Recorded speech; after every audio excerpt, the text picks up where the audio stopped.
Hey guys, it's Miss Kim from the Martinsburg Boys and Girls Club, and today I am going to read you a book called I Am Rosa Parks. It's written by Brad Meltzer and illustrated by Christopher Eliopoulos. I'm going to show you the pictures because there's really good illustrations in here. I am Rosa Parks. Growing up, I was small for my age.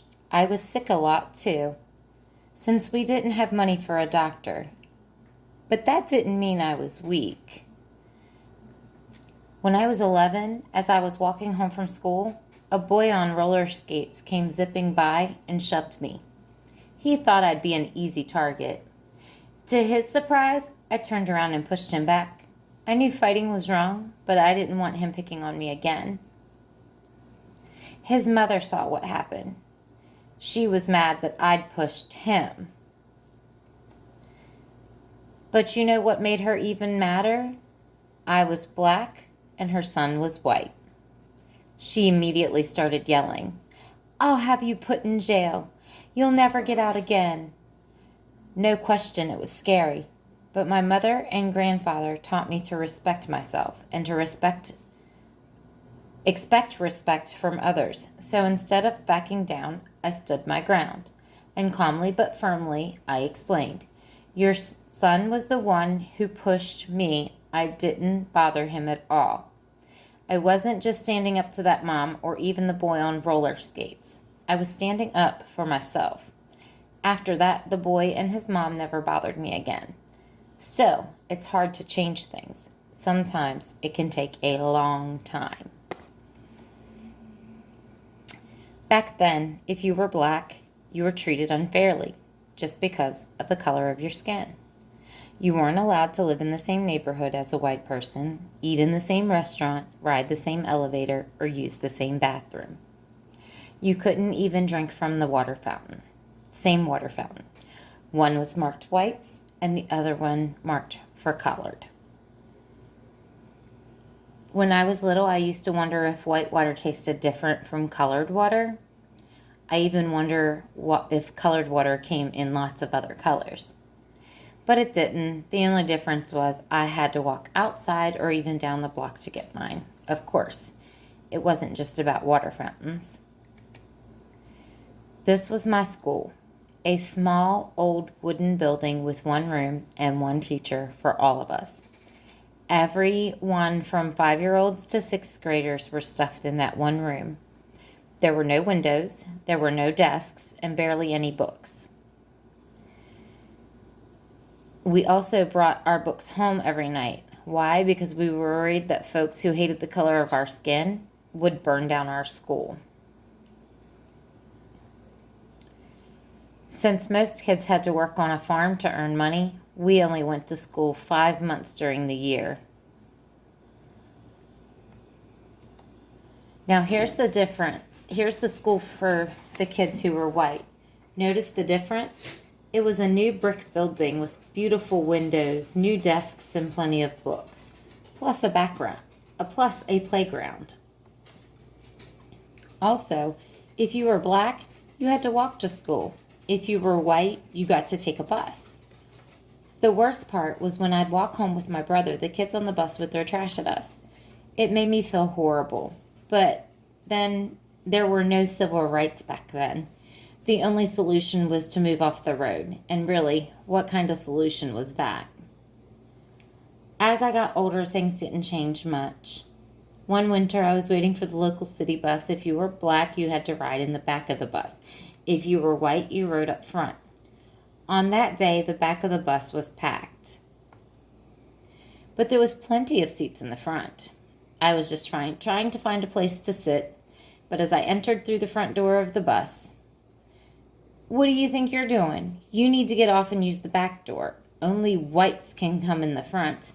But I'm already in. And I tried to explain that there's no room to get through in the back. The driver didn't care. He wanted me off the bus. He grabbed me by my coat sleeve. I dropped my purse near the front door. To pick it up, I sat in the front seat, a white seat. It made the driver madder than ever. That's what he called it, my bus, as if it were actually his. But the bus wasn't his, though. It belonged to all of us. Still, that afternoon, the driver got his way, and he kicked me off. But I promise you that wasn't the last time I'd face that bus driver. Tell me what happened next. From there, in addition to working as a seamstress, I started working to change things. At the NAACP, we fought for fairer laws and made sure that people's stories were heard. I also stopped using colored water fountains. I'd rather go thirsty than be treated so poorly. It was the same with separate elevators. Instead of riding them, I'd take the stairs. But as for real change, even I didn't know what was coming. It was the end of a busy Thursday. I was 42 years old and on the bus going home. This time I was sitting in the first row of seats that were allowed for black people. There was one man next to me and two women across from me. It was the same driver from before, the exact same one from all those years earlier. At the third stop, a few white people got on, filling the rest of the empty seats. There was only one white person left standing, so the driver told those of us in my row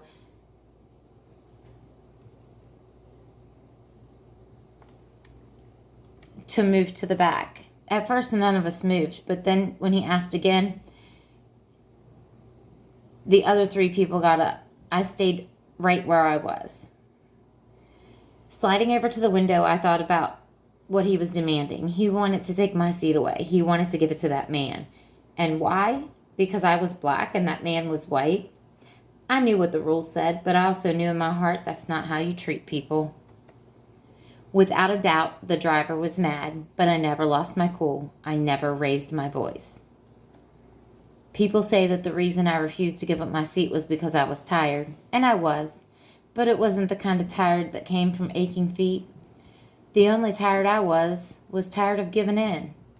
Before me, there were other brave women who had refused to give up their seats. Still, on that day, for violating the rules of Montgomery, Alabama, I got arrested, but by standing up for myself, I ignited a movement. From there, the Montgomery bus boycott began. For 381 days, that's well over a year, all blacks in the city and even a few whites refused to ride the public buses. Finally, the rules were changed. Public buses were no longer allowed to separate people based on the color of their skin. That was only the beginning. Eventually, we were allowed to drink from the same water fountains, ride in the same elevators, and yes, go to the same schools. In the Declaration of Independence, Thomas Jefferson wrote that we were all created equally. Finally, the nation was starting to act like it. Of course, that didn't mean the fight was over. There were thousands of other people just like that bus driver. But after hearing how I didn't give up my seat, there were now thousands more people just like me, together, inspired, and committed to justice.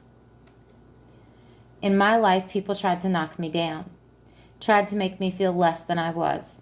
They teased me for being small. They teased me for being black. They teased me for being different. Let me be clear, no one should ever be able to do that. But if they try, you must stand strong. Stand for what's right. Stand up for yourself, even if it means sitting down. When you do, others will follow. I am Rosa Parks. I am not a politician or a president or an actor or a famous business owner.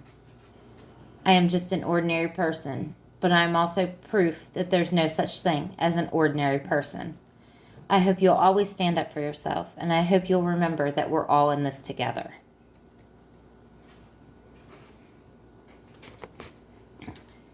And here's some actual pictures of Rosa Parks.